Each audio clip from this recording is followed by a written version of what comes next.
Have you ever made a choice you instantly regretted? One that changed everything?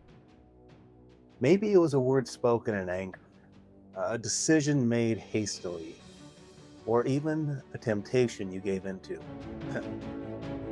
That's the story of Genesis 3 and 4. Genesis 1 and 2 showed us a world that was good. Everything was in perfect harmony. Humanity walking with God, creation flourishing, no shame, no fear. But in Genesis 3, everything falls apart.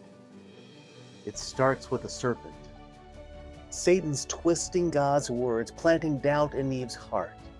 Did God really say? That little question leads to the first sin.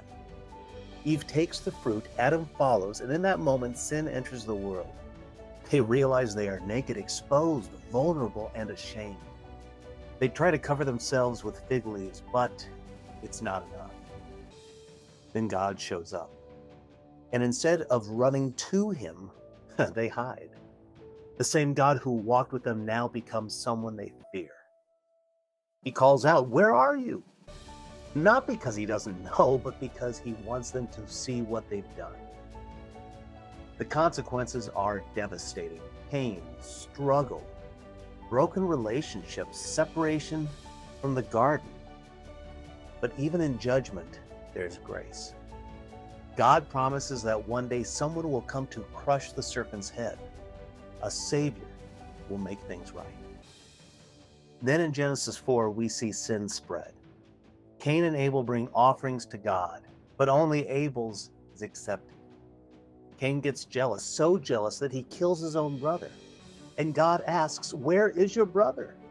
Again, not because he doesn't know, but because Cain's heart is being exposed.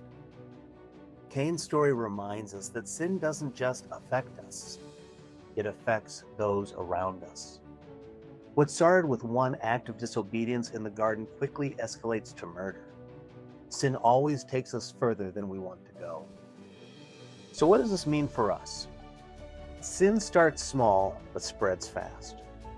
So what voices are you listening to? Are they drawing you closer to God or leading you to doubt him?